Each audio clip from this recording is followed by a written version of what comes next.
So we said that we're going to have an alphabet, and our alphabet is sigma, and usually it's just 0 and 1.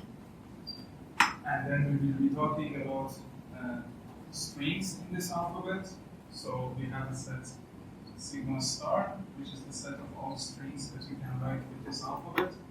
So I use epsilon to show the empty string, but then we also have 0, 1, 0, 0, 0, 1, and so on. And we basically have all the strings of finite lengths in this set. And then I talked about the concept of a language. So a language is just some L that is a subset of sigma star. So any set of strings can be called a language. And then when we talk about the decision problem of a language, what we mean is that we fix some language and I give you some string and I ask you, is this string in this language or not? And we're generally looking for decider algorithms, which are the algorithms that get the string and decide whether it's in the language or not. Okay. So we talked about complexity classes as well. So a class or a complexity class is just a set of languages.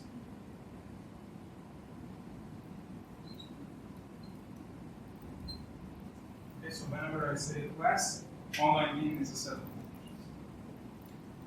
Now, the classes that are important for us are mostly these ones. So we care about P, we care about NP, and we care about the probabilistic or randomized variants of them. One of them, which we saw last time, is RP, but we will also see things like ZPP and DPP. So this is what we're going to see this session. So let me start with P, because P is the simplest one. So what do we mean when we say a language or a problem is in P? We mean that we have a polynomial time solution for it. And a polynomial time solution, since we're talking about decision problems, is just a polynomial time algorithm. So if I want to define P, so definition of P, or sometimes instead of P we would write P time. It's as follows. I say that a language L is in P if there is some algorithm, and when I say algorithm, you can replace that with Turing machine. So whenever I say an algorithm, I mean a Turing machine. If there is an algorithm A,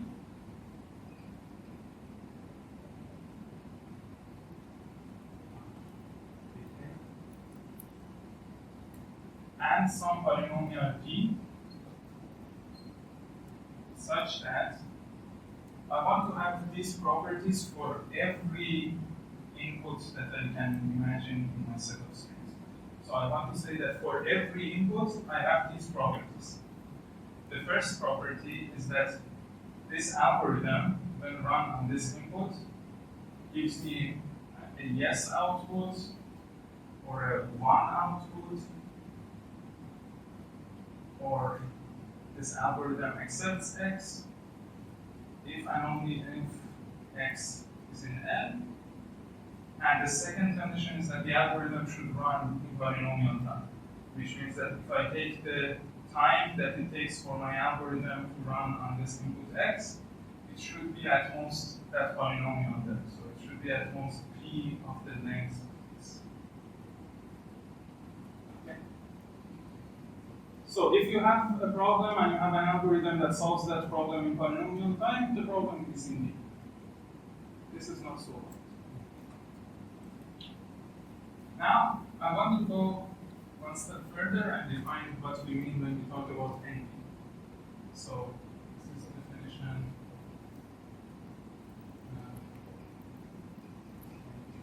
And NP generally stands for non-deterministic polynomial. So, here's what I can do here. I can say that some language L is in NP.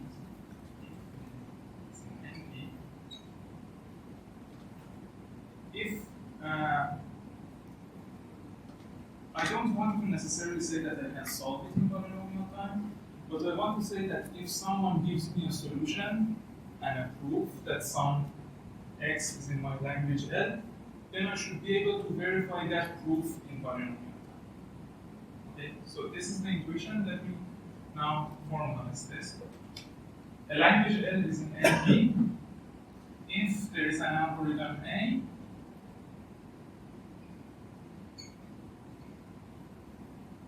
and now I need some polynomials, and let's say polynomials P1 and P2, such that for every x that is a string, for any possible input that I can give to my algorithm, what are the conditions that I want it to satisfy? Well, it depends on whether x is in my language or not. So if x is in the language, then I want to be sure that there is some proof, and I can call that proof y, that this x is in my language. So I want to say that if x is in the language, then there exists some y. And this y is our proof, it's also a string, but I want the length of the proof to also be polynomial. So I say there exists some y such that the length of y is at most, let's say, p1 times the length, p1 according to the length of x. And additionally, I want to make sure that if I run my algorithm and I give it x and I give it y, it would say yes. Okay? So what this algorithm does is that it no longer decides whether x is in my language L, but if I give it x and I also give it a proof, then it can check whether this is a correct proof that x is in the language or not. Okay? I will give you an example afterwards, but one thing I can do here is that instead of saying that the length of my proof is at most this much, I can just say that the length of my proof is exactly this much. Right? Because I can just add zeros to the end of my proof. And so here I would just say there exists a y such that the length of y is p1 of x and a of xy is x. Okay? And of course, I want to say that if x is not in L, then there is no such y. So I can just do it like this. And say it's if and only if. So if this x is not going to be accepted, then you shouldn't be able to find any proof for it. And our proofs are always limited to this polynomial. And of course, the second condition is that I want this verifier algorithm to now run in polynomial time. So I want the time that it takes for A to run on x and y to be at most some polynomial, let's say P2, in terms of the length of its inputs, which is length of x plus length of y. Okay? Now, I can still simplify this. So y has a size that is polynomial in terms of the size of x. So here, instead of saying that it has to be polynomial based on both of them, I can just say it has to be polynomial based on this. This doesn't change. Okay. So, what is an example of a problem that is in NP? We can take a graph problem. Let's say that I give you a graph G, and I ask you, does this graph have, for example, an independent set of size k? So our input would be a graph, the set of vertices and edges, and then some number k, and you have to tell me yes if the graph has an independent set of size at least k, and no otherwise. Okay. So first of all, how is this a language? Well, because I can write my input using zeros and ones by some standard encoding, right? And if I get an input that doesn't have the right standard encoding, I just say no. This is an invalid input. Okay, so I can think of every one of my inputs as a string in sigma star. Now, if I had a polynomial time algorithm, then I could just give my input, my graph, and the number k to this algorithm, and it would tell me in polynomial time whether the graph has an independent set of size k or not. But I don't have that kind of algorithm, at least I don't know if it exists or not. But I can show for sure that the problem is in NP. Why? Because suppose that I give you the inputs. The input is the graph and the size of the independent set that I want. Now, how can you prove to me that this graph has an independent set of the desired size? Well, you can just give me the independent set, right? And that's the proof Y here. So this Y is called the proof or the witness. Sometimes people use different terminology for that. So if someone gives me the independent set, then I have an algorithm that in polynomial time checks that this is a valid independent set. So if you give me a proof Y, I can in polynomial time use my algorithm A to check that this is the correct proof. And a correct proof exists only if X is in N, right? So you can't find an independent set of size K if it doesn't exist. So it satisfies all the conditions here, and so this problem is in N. Okay. And of course, one of the major open problems in computer science is whether P and NP are the same or not. So the problem that I told you about, I know that it's in NP, I don't know if it's in P or not. Okay. Now, I can talk about a bunch of other things. Let's talk about hardness and the concept of reduction. So sometimes when you're solving a problem, you can take your original problem and kind of massage it and change it and turn it into a completely different problem. And then you say that if I can solve the second problem, I would also be able to solve the first problem. This is the idea of a reduction. So what is a reduction? Or if I want to be more specific, polynomial time reduction.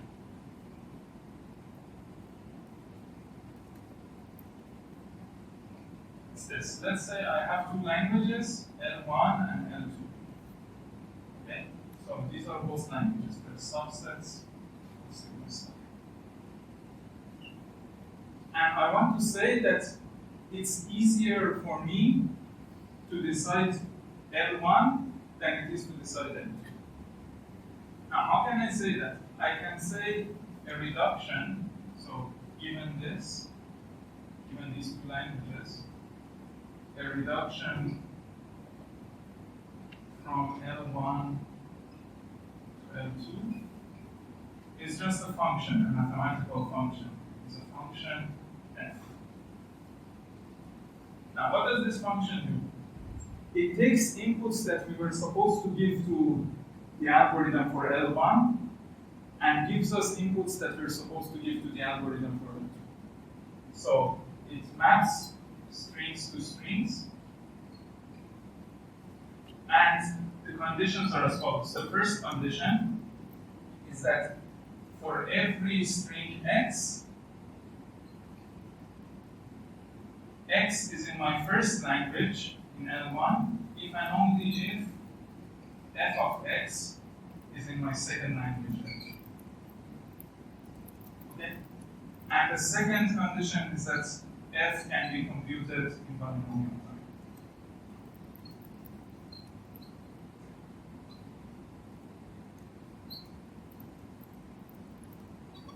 So you should have an algorithm that gets the input of f and gives you the output, and it runs in polynomial. Okay. Now, this is again the official definition, but what does it mean? So, suppose that I have an algorithm that decides L2. Suppose that I have a solution for the problem L2.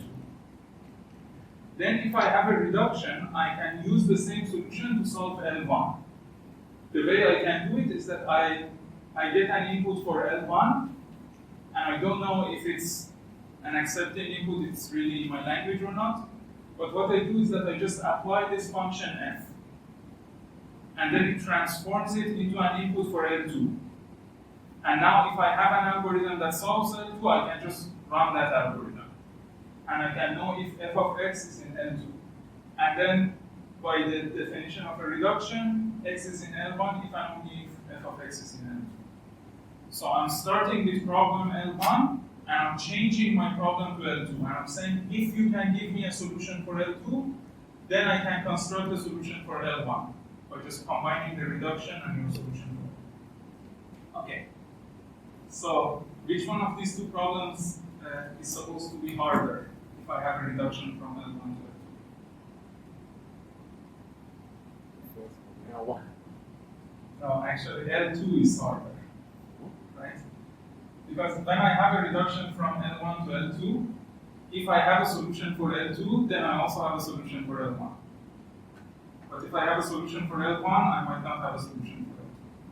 So we always reduce easier problems to harder problems. It's very unintuitive, but that's the way it works.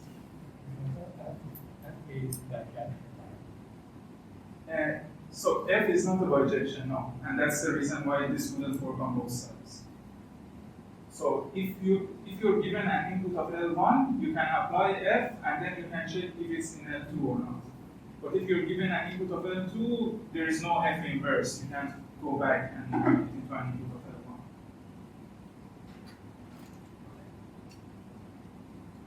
So yeah, L2 is harder than L1.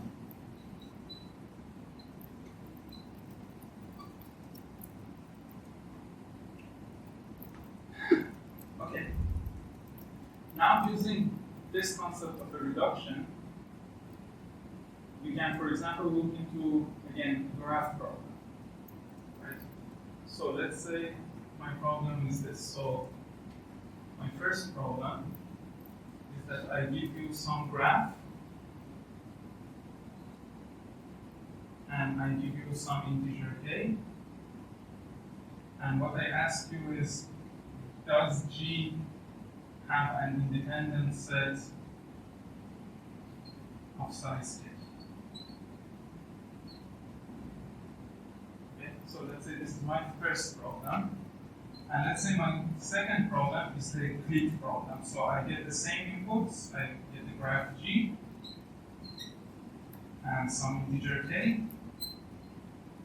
But this time I ask, does G have a click of size k?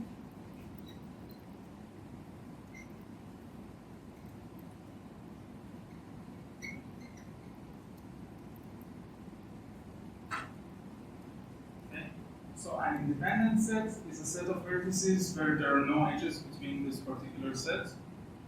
And a clique is a set of vertices such that every two vertices in that set are connected by an edge. Okay. So now I want to reduce, let's say, L1 to L2. So if I want to reduce L1 to L2, I assume that I have a solution for L2. Okay.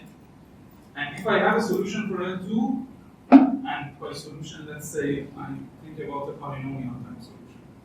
So if I have magically a polynomial time solution for L2, then how can I solve L1? Well, I can take my graph G and I can just take the complement of my graph. So between any two vertices, I put an edge if there wasn't an edge, and if there was an edge, I just remove it. I take the complement of this graph. So any clique in the complement is an independent set in the original graph. So if I have an algorithm for the clique problem, I can just give the complement to that algorithm and take its answer, and that's my answer for independent set in the original. Now, this is an example of a reduction F that was actually also a bijection. So in this case, F has an inverse. So I can also reduce L2 to L1. So in other words, if you have a solution for any of these two problems, you can easily construct a solution for the other. Okay, just by taking the complement. Now, what does that mean? That means that according to what I wrote here, L2 is harder than L1 and L1 is harder than L2. So they kind of have intuitively the same level of hardness. But what we're more interested in are problems that are hard for a whole class. So let's say that I have a class C of problems. There's this one. Let's say I have a class C. And let's say I have some problem or some language L. So I have a class C and a language L. I say that L is C hard if L is harder than everything in C. If L is harder than all problems in C. And again, I don't really distinguish between problems and languages. So every problem is a language, every language is a problem. Okay. But this idea of is harder than wasn't really a mathematically exact idea, so it was very hand-wavy. Let's write it using these reductions. So if I say L is C hard, I want L to be harder than all the problems in C. So that means that for every other problem, for every L prime that is in C, what can I do? Which one should I reduce to which? Yes, I have to be able to reduce L prime to L. So for every L prime in C, there is a reduction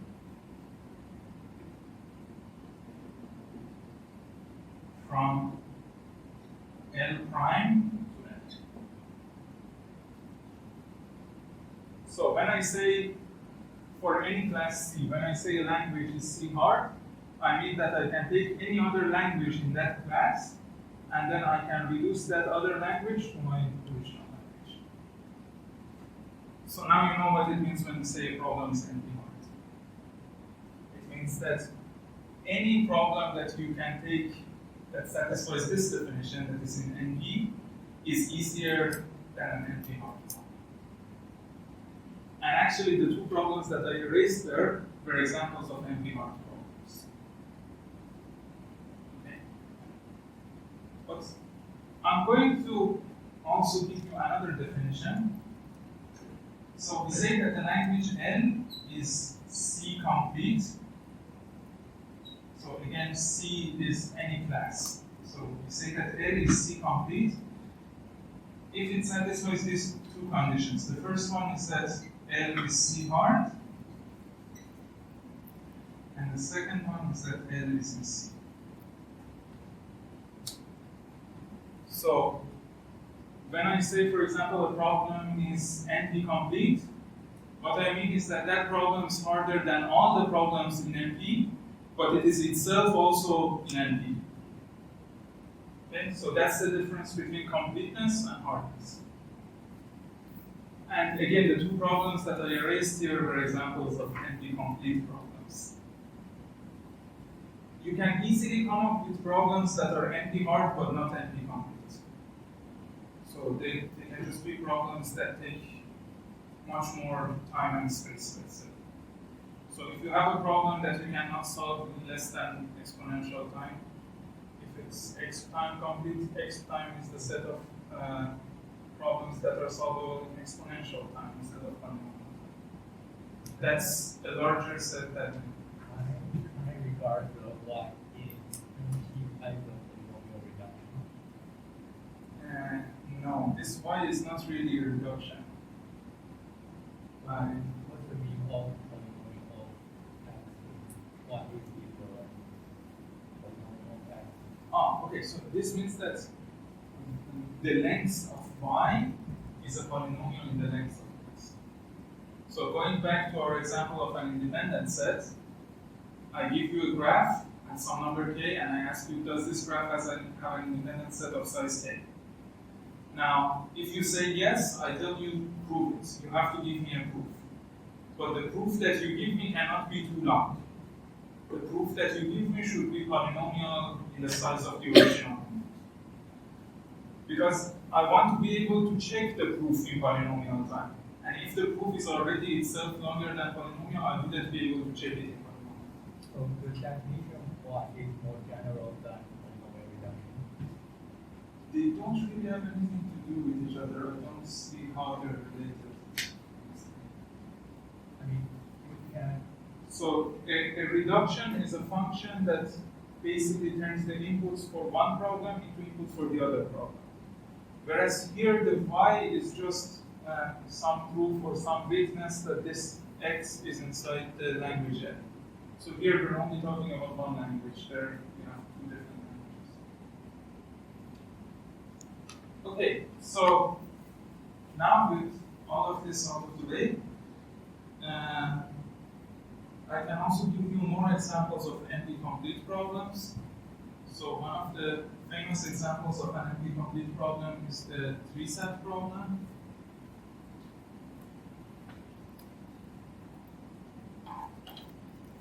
So what is three-set? Basically, in this problem, you're given a logical formula, and you have a bunch of variables. So let's say your set of variables is x, which is x1, x2, xn. And then you have a formula over these, and your formula basically looks like this.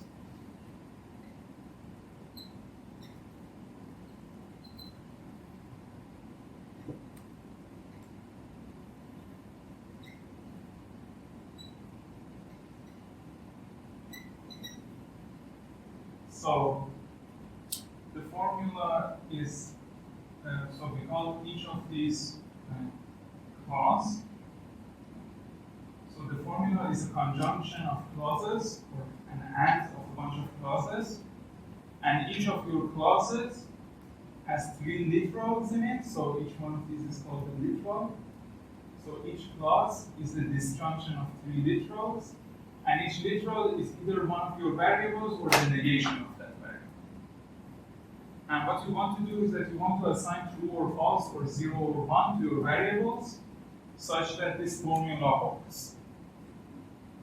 So you want to give a valuation to your variables that satisfies this formula.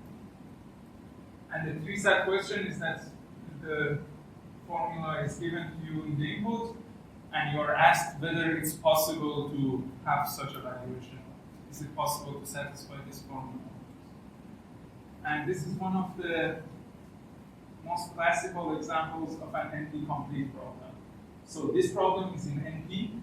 That part is quite easy to show, right? So if I want to show that that problem is in NP, I have to just show that I can have a proof of polynomial length, and I can check that proof in polynomial time.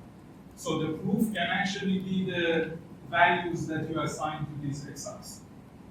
So if I claim that this formula is satisfiable and you tell me to prove it, I can just give you the values to x1, x2, to xn, and then you can just plug it in and see that it satisfies it. And so the length of this proof is polynomial, and you can also check it in polynomial time. So the problem is in NP. Now, proving that the problem is NP-hard is a bit harder, but one way of proving NP-hardness is if you already know another NP-hard problem, or if you know another NP-complete problem. And if you can reduce it to your new problem, then you can show that this new problem is also NP-hard. Right? And this is because these reductions are actually transitive. So if I can reduce some problem, if I can reduce L1 to L2, and then I can reduce L2 to L3, then I can just combine these reductions and reduce L1 directly to L3. So if you want to show that the problem is NP-hard, all you have to do is that you have to find another problem that you already know is NP-hard, and then reduce it to your original problem. Okay? But anyway, all of these are complexity theory without randomization, and what we really care about is the case where we also have randomization. So let's talk about that.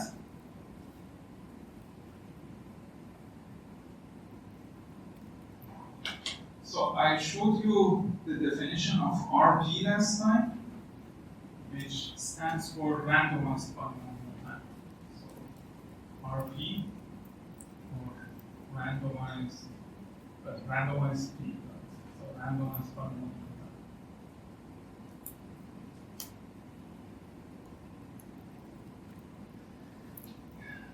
When we say a language is in RP, So we said the language is in P if we had a normal algorithm that would solve it in polynomial time.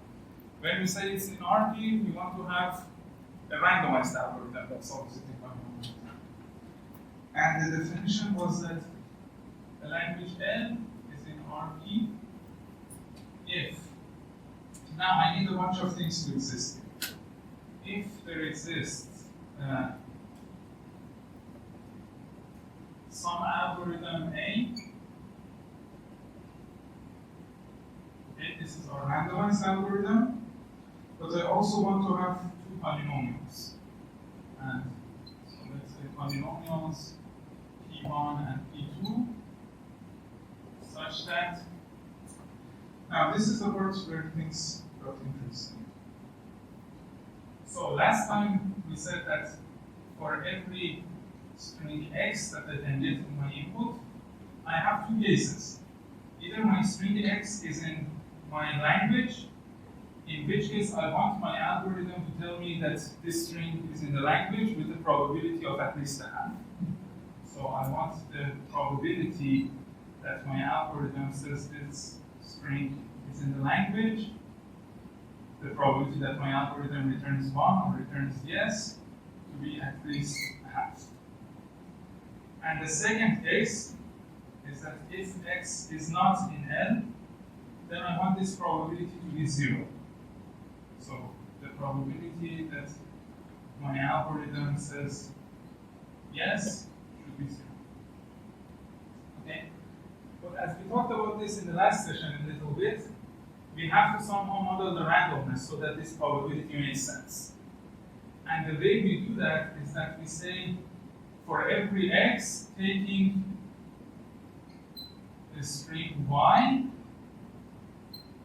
and let's say that this y has length p1 of x, and we take it uniformly at random. Okay? So I generate a string y. The length of this string is polynomial in the length of my original input. And I tell my algorithm this string is the result of all the coin flips that you can use. So now the algorithm is just getting the randomness as part of its input. But I somehow magically outside of the algorithm generate this y uniformly at random.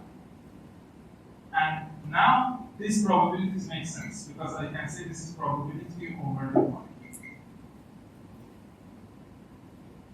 Okay? But again, intuitively, when you think about it intuitively, you don't really have to care about this y. It's just like the randomness that the algorithm generates. And of course, I said that I want it to be polynomial time. So I want to have one final condition that when I run this algorithm on inputs x and y, it has to run in polynomial time.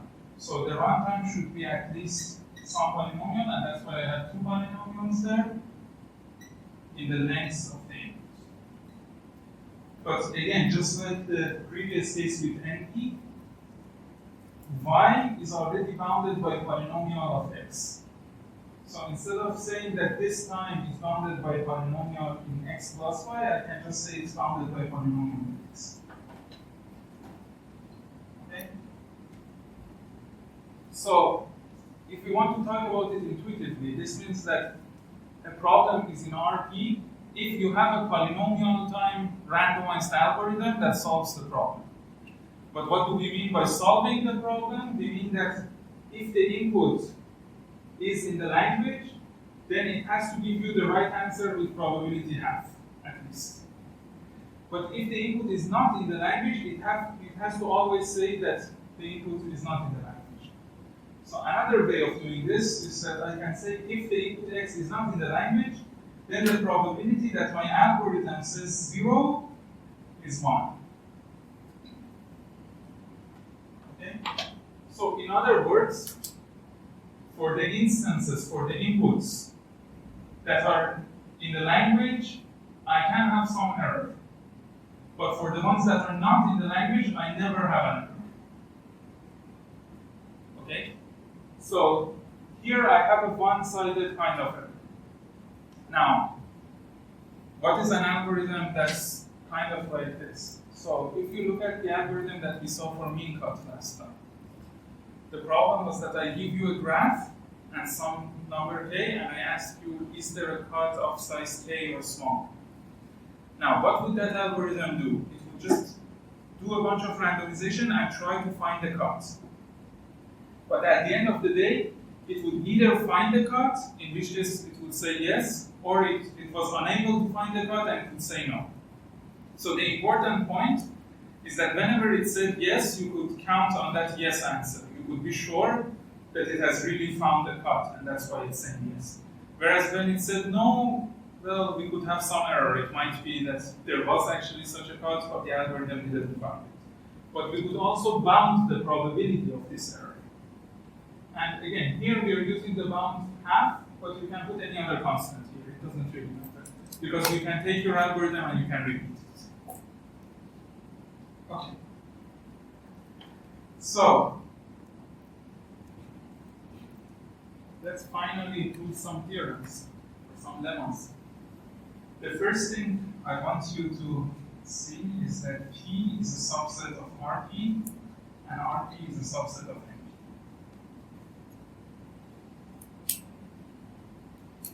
Okay? So why is that? Let's talk about this part first, and let's talk intuitively. So, if I have a problem that I can solve without randomization in polynomial time, then of course I can also solve it with randomization in polynomial time, right? I just don't use the extra randomization that I have. But how can we use the definitions to say this? Well, basically here I can use the same idea. I can say that this algorithm A completely ignores the second input y, which was the randomization, and just works based on x. And because I had a P algorithm, so I can just use that same P algorithm here as a A. And I can just say, ignore the randomization. So that solves my problem in polynomial time. And so P is a subset of RP. Now, why is RP a subset of NP?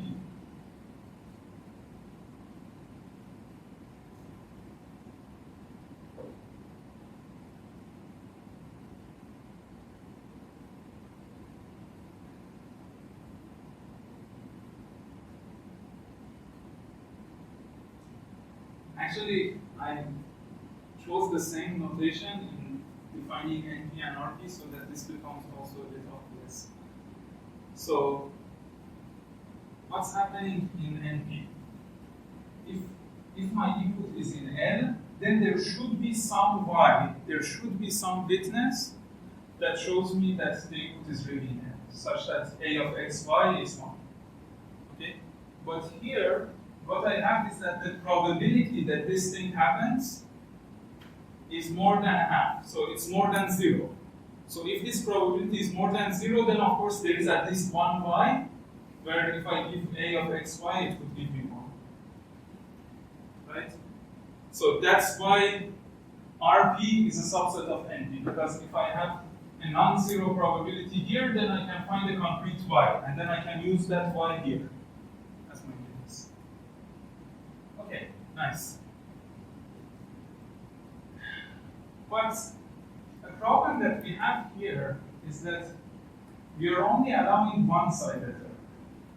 So what happens if I have an algorithm and it's, let's say, the opposite of this. Maybe I have an algorithm and I can't really count on its yes answers, but whenever it says no, I can really be sure that the no answer is really true. Let's say whenever I say no, I can be sure that the answer was really no. So this gets us to the dual complexity classes. So this one.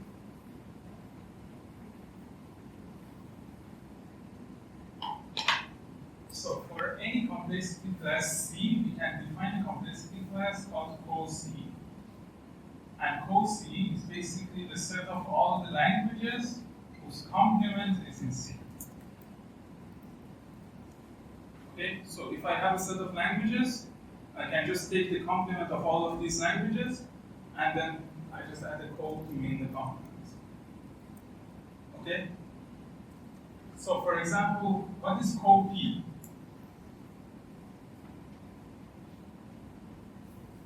So P was a set of problems that I could solve in polynomial time. So co-P is the complement, right? So it is the set of complements. So it's the set of problems that I can solve their complement in polynomial time. But if I can solve the complement of a problem in polynomial time, I can solve that problem itself in polynomial time. So co-P is just P. Okay? But we don't know if co-NP is the same as NP or not. That's also another open problem.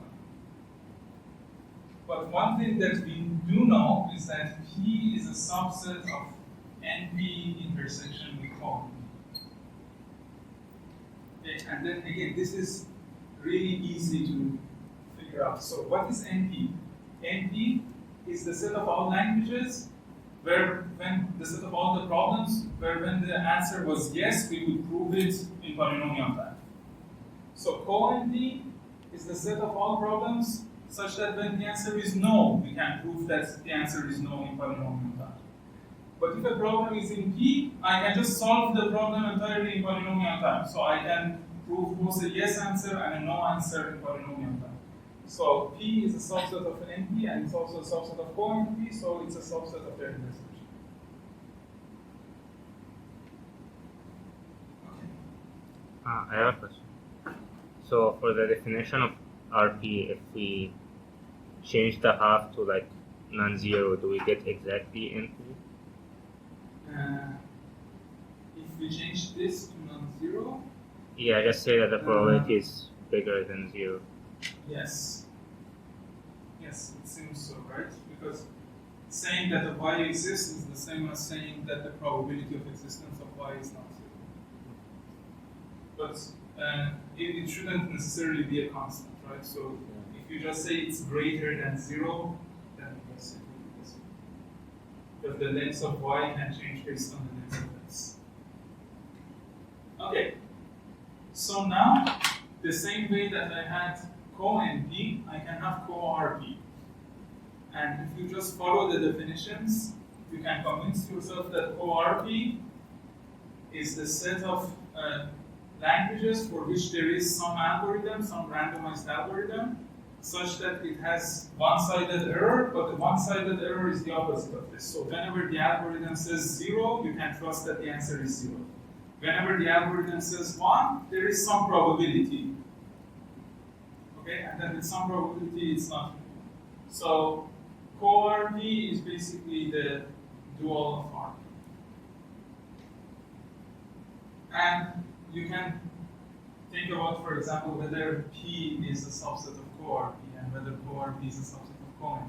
These are nice problems. Okay. But what we do with RP and co-RP is that we are allowing error only on one side. What happens if I have an algorithm and it's in both of them? What happens if I have some language L and it's in both RP and co-RP? Okay. So what would that mean? That means that for this particular problem, I have two different algorithms. And if I take these two different algorithms, one of them is trustworthy when it says yes, one of them is trustworthy when it says no. Okay? And this actually gets us to a different complexity class, and that's what we call ZPP. So I'm going to this one.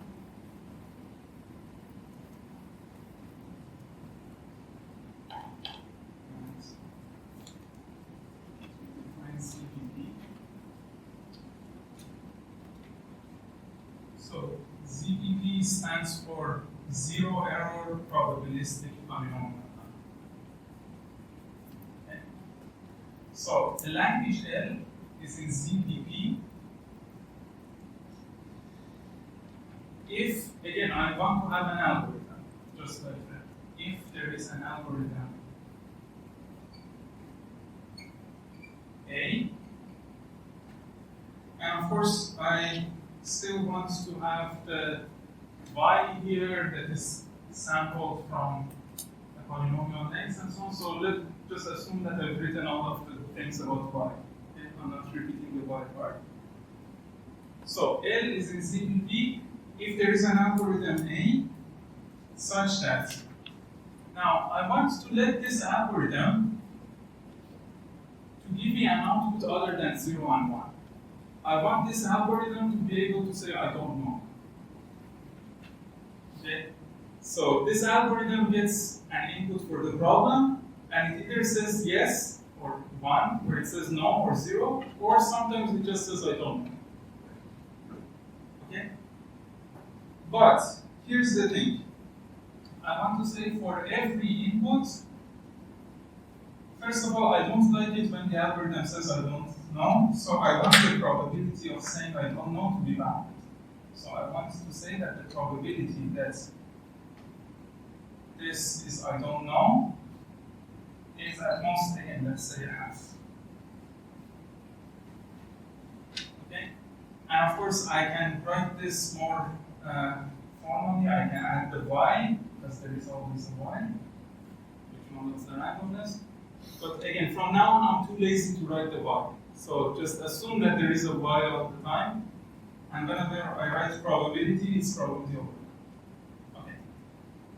So I want the probability that my algorithm says I don't know to be at most a half, and then I want to be able to count on any other solution that the algorithm gives. So I want to say that if the algorithm says yes,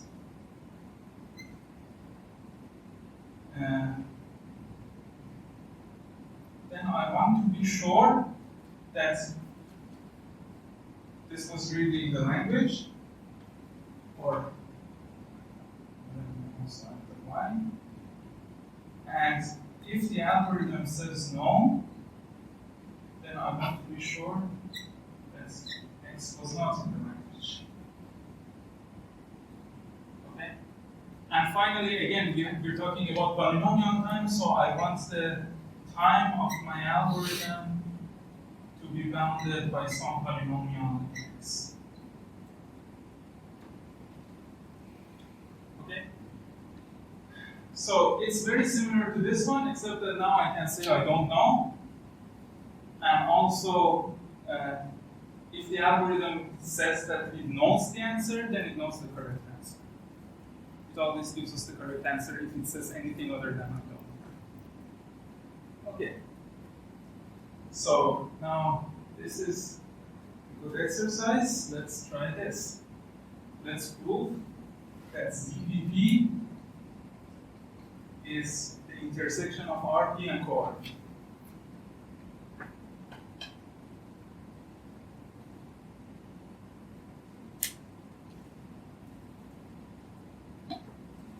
So what does RP mean? RP means that I have an algorithm, and whenever it says yes, I can trust it. Whenever it says no, I can't really trust it. Co-RP was the opposite. Now, ZPP is saying that whenever it gives us an answer, the answer is correct. But there is also some probability that it doesn't give us an answer. So I want you to prove that ZPP is RP intersection with co-RP. Okay, let's do this. Let's say that I have some language L, and let's say that this L is in ZPP. Okay? Assuming that L is in ZPP means that I have an algorithm with these criteria here. And then I want to show that I can create an algorithm that satisfies these criteria. Okay? Okay, but if I have a ZPP algorithm, what does that mean? It means that, first of all, it runs in polynomial time, which is good, I'm happy about that. But it gets the input, and it either says yes or no, or it says I don't know. Right? But it says I don't know with probability at constant half. So what I can do is that I can get the output from this algorithm And if this algorithm said yes, then I also say yes for my RP algorithm. If the ZPP algorithm said no, I also say no for the RP algorithm. If the ZPP algorithm said I don't know, I say no for the RP algorithm. Okay? So now let's see if these conditions are satisfied. Okay, so if x is in N, then with probability a half, that ZPP algorithm will give me the right answer. So this probability is at least half. If x is not in N, then my ZPP algorithm either says I don't know or it says no.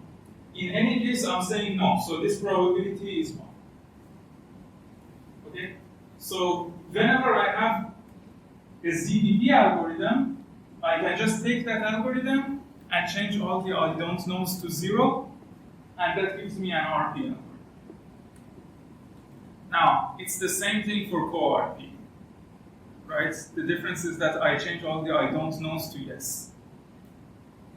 So this shows that ZPP is a subset of RP and ZPP is a subset of co-RP.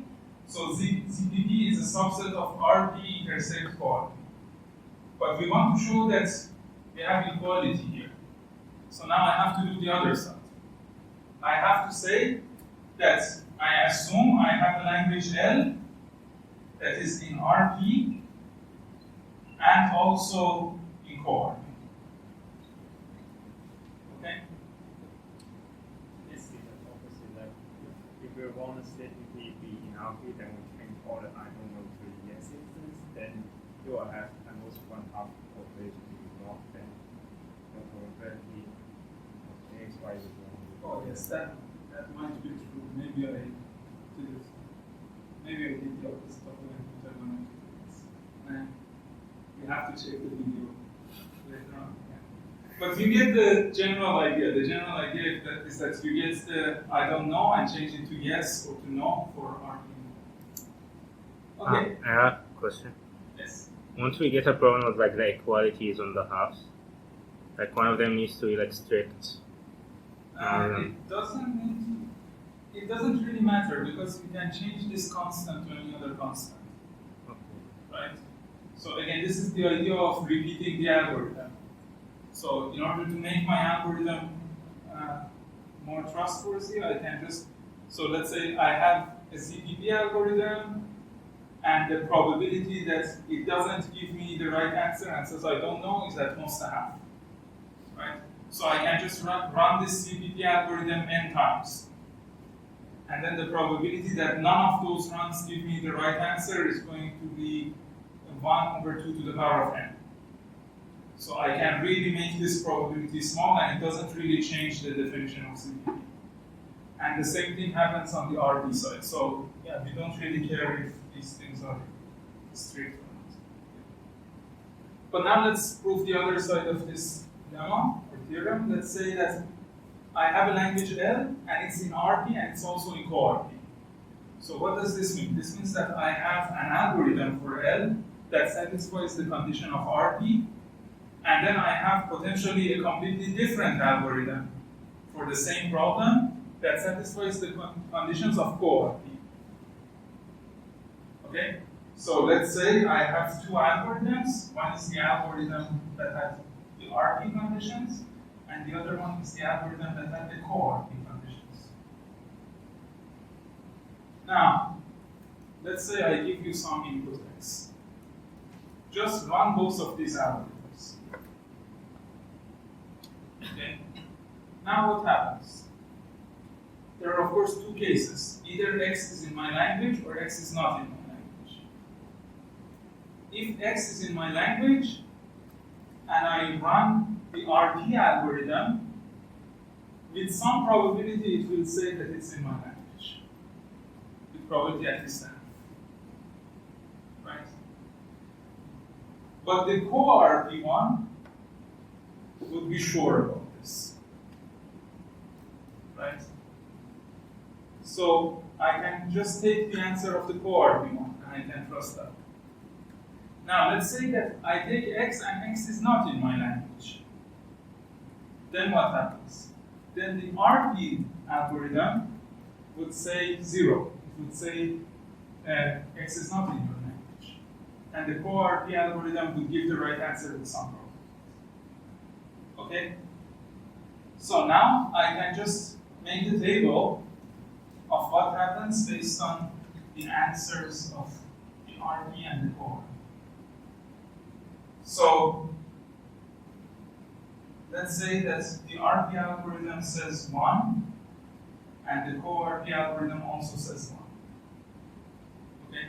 So both of my algorithms are saying that my input is in my language. But let's look here. So I know that whenever my RP said 1, I can trust that. Okay? So in this case, because my RP said 1, I know the total answer is also 1. So I just say. Now, similarly, if I have a case where the co-RP algorithm says 0, I can trust that. Okay? So if the co-RP algorithm says 0, I know that the answer is 0. Okay? So I take these two cases.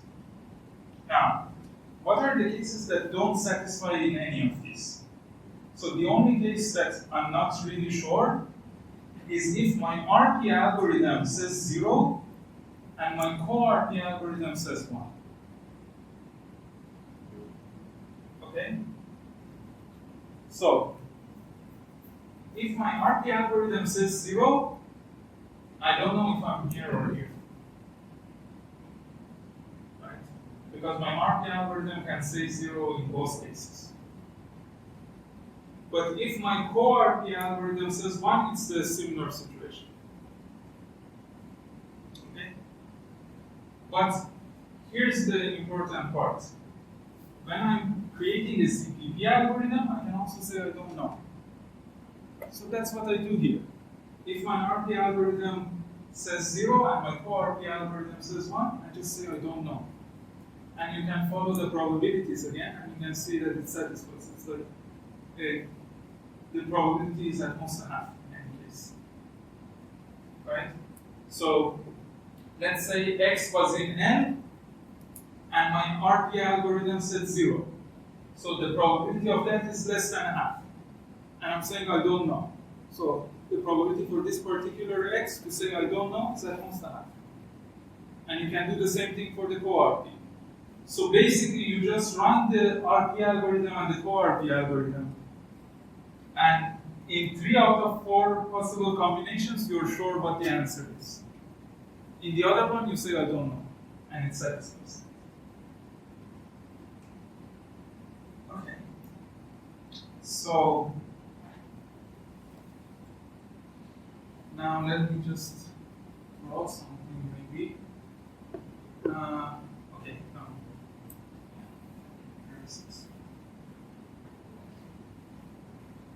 So what do we know about these classes after these theorems? I know that I have RP, and I also have co-RP, and their intersection is ZPP. Okay. But I also told you that P is a subset of RP, and the same proof can show that P is a subset of co-RP. So P is a subset of ZPP. So P is somewhere here. That's the way that our situation looks like. Okay, but look at the name of ZPP, and as I told you, this stands for zero error probabilistic polynomial. But the error is not 0. Right? The error can be altered. The reason we call it 0 error is, again, because we can just repeat it. Repeat the algorithm n times, and if you repeat it n times, the probability that it tells you I don't know in all of the n repetitions is 1/2 to the power of n. So if you just repeat it enough times, you can really tend the probability as close to 0 as you like. You can tend the probability to 0. Okay? So So that's why we call this a zero error probabilistic polynomial. Okay. But we started with RP, and the idea was that we can have one-sided error here. And then the idea of co-RP was that we can have one-sided error, but on the other side. But we find CPP to have two-sided error, but now it turns out that we have no error in CPP. So how do I define a class where I can really have errors on both sides? And that's actually called BPP, which is bounded error probabilistic polynomial type. Okay, I think this is the last class that we're going to learn about. So BPP, or bounded error probabilistic polynomial type, is a class, and a language L is in BPP. If, again, just as usual, if there is an algorithm, of course, if there is an algorithm A such that for every input x, okay, now I want to write these conditions, but I want to let it have errors on both sides. So I say if x is in L, then the probability that A says 1 is at least some amount. Let's put that constant there later. And if x is not in L, then the probability that the algorithm gives me in the right answer says 0 is also greater than the constant. And of course, it's polynomial time. So I want the time of A, x, y to be bounded by some polynomial of x. And again, I'm assuming that the y is defined like all of the previous cases, so this is probability over y. Okay. Now, here I was saying that the probability that I get the right answer in this case is at least a half, and in this case the probability is exactly 1. So if I want to make it to have two-sided error, I can say that in both cases it gives me the right answer with at least half probability. Okay? But this wouldn't work now. Why doesn't this work? Because I can have just a very simple algorithm that doesn't read the input at all, just flips a coin and says yes or no. And it will satisfy these conditions. Okay? So in order to make sure that doesn't happen, I have to increase this probability to make sure it's more than a half. So I say this probability is some constant that is larger than a half. So let's say it gives me the right answer with probability 3/4. Okay? So this is now the definition of BPP. And these are algorithms that can have errors on both sides. But here in ZPP, what we saw was that we can just take our algorithm and run it n times and really reduce the error. Okay? But why was that? Because our algorithm would never give us a wrong answer. It would either say I don't know or give us the right answer. But now here, this algorithm is only giving us 0 and 1. There is no I don't know. So there is always 1/4 probability that we get the wrong answer. Okay? So how can I now decrease that probability? How can I increase the probability that I get the right answer? How can I use the idea of repetition? Well, again, what I can do is that if I want to have better probabilities, I can just take this algorithm A and I can run it n times. But I don't know which answers are correct and which answers are wrong. So what I can do is that I can just take the majority. So if I run this algorithm n times, some of those runs would give me an output of 0, some of them would give me an output of 1. And I know that every run is giving me the correct output with at least this much probability. So the probability that a run gives me the wrong output is at most 1/4. So if I have n runs and the majority is 0, the probability that the majority is wrong is 1/4 to the power of n divided by 2 times the number of choices that we can have. Right? So let's do this combinatorics here. It's just that, let's say I ran my algorithm n times. So this is run number 1, run number 2, run number 3, all the way to run number n. And let's say that the majority was wrong. Okay? So what does that mean? What is the probability that the majority is wrong? Well, I have to first choose the elements that are going to be wrong. So I can choose half of my elements. And let's say that this n is odd, so that majority always exists. I can choose half of my elements, or I can choose half plus 1 of my elements, or I can choose half plus 2, or so on, or I can choose all of my elements. So first I choose the elements that are wrong. Okay? But after I choose the elements that are wrong, so let me write this as a sigma.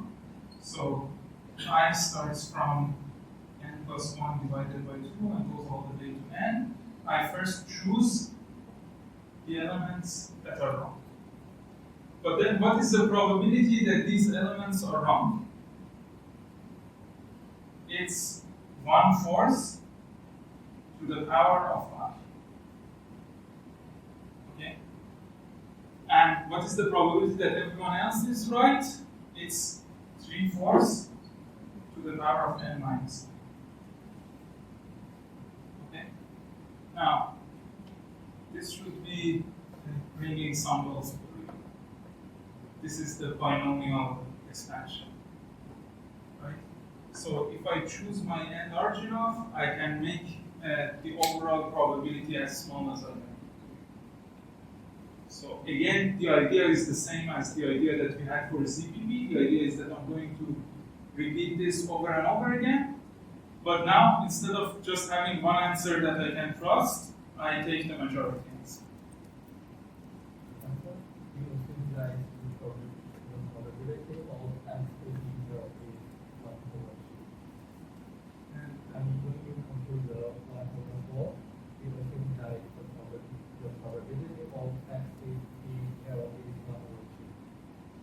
Yes, so the way I look at it is that the probability that this algorithm gives me the wrong answer is at most 1/4.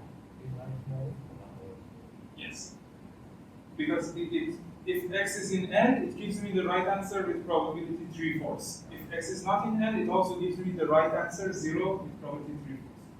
So in every case, in each of the runs, the probability that it's giving me the wrong answer is at most 1/4.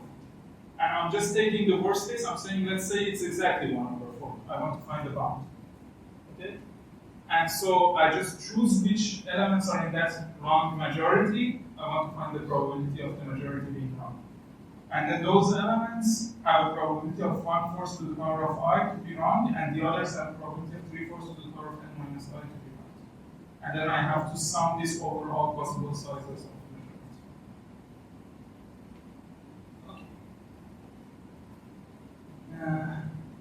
From this formula, asymptotic is not very clear. Oh, it's also exponential.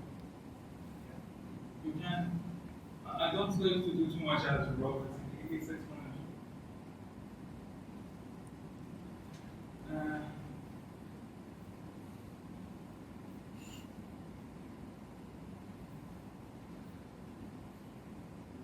What else? Okay, so I have another theorem, but we will probably not have enough time to go through that. So I'm going to just give you a link to the solution for that. So, but before that, where does BPP fit into this picture? So BPP is like this. It's containing all of the previous ones. Okay?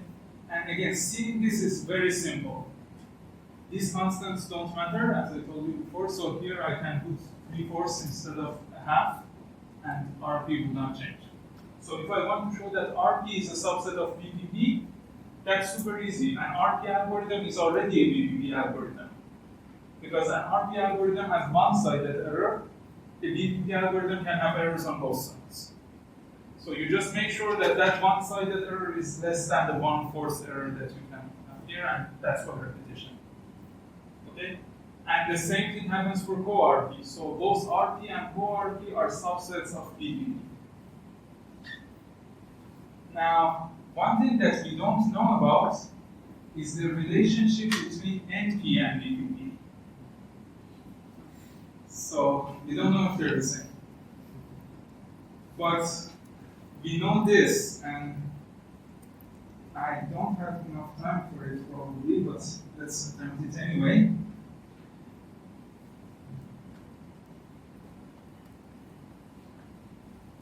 Okay. I want to say if NP is a subset of BPP, then NP is RP. Okay? We don't know if this is true. That's another problem. But if NP is really a subset of BPP, then NP is RP. Now, how do I prove something like this? This kind of sounds ridiculous, right? So, what does it mean if I assume NP is a subset of BPP? This means that any NP problem that I take should have an algorithm that has these properties. So, it should have an algorithm that runs in polynomial time and has bounded error for both sides. Okay? So, in other words, what this is saying is that if we have randomization, then we can solve all of our NP-hard problems, or all of our NP-complete problems in polynomial time. Which is not really an assumption that anyone should make, but assuming this, I want to show that NP is equal to R.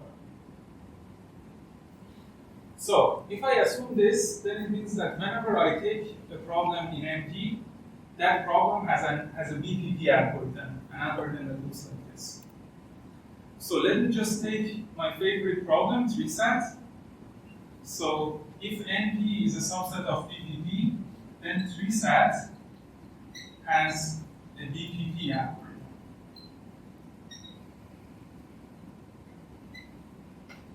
Okay?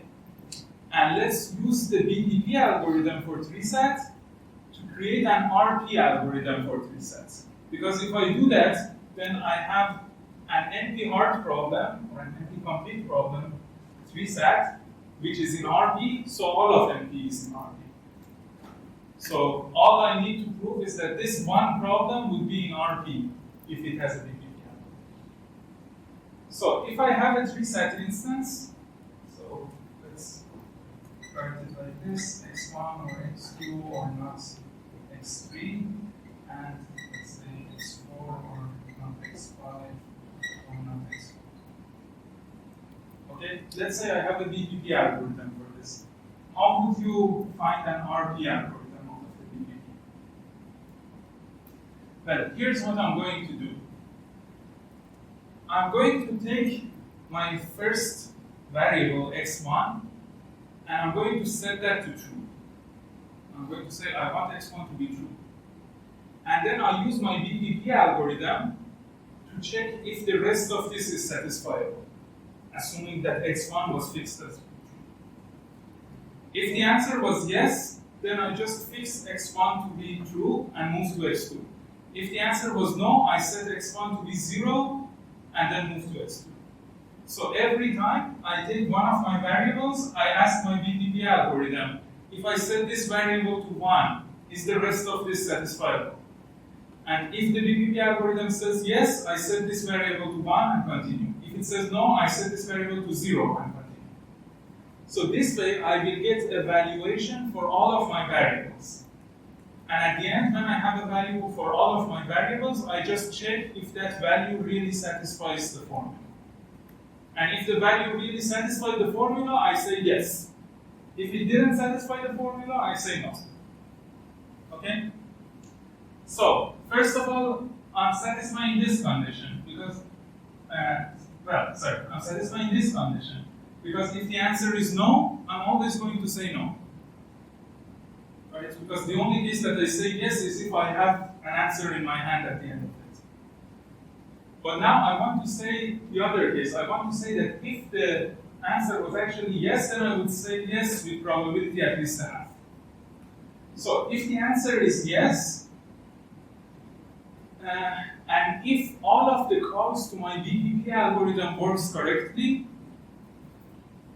if every single call to the BPP algorithm gives me the correct answer, then I would say yes at the end. Right? So I want to find the probability that every single call to this BPP gives me the right answer. Okay?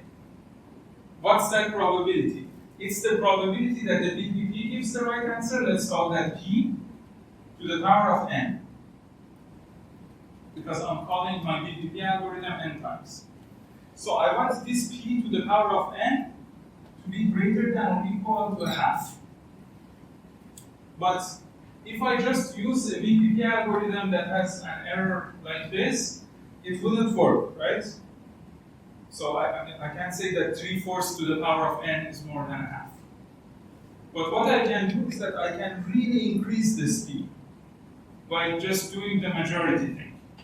So every time, instead of running your BPP algorithm only once, run it a high number of times. Run it n times, n squared times, and take the majority. Just make sure that the probability that it gives you the right answer is so high that even when you raise it to the power of n, it's going to be more than a half. And then this shows that having the BPP algorithm for 3 sets gives you an RP algorithm for 3 sets. And so, going back to our main proof, if NP is a subset of BPP, then 3 set is in NP, so 3 set has a BPP algorithm. And then I said that I can take a BPP algorithm for 3 set and create an RP algorithm for 3 set. So 3 set has an RP algorithm. So 3 set is in RP, but 3 set was NP hard. So everything that is in NP is also in RP. So NP is a subset of RP. And at the beginning of this session, I showed the opposite, that RP is a subset of NP. So NP is a subset of RP is a subset of NP is equal to RP. And that's it for this session.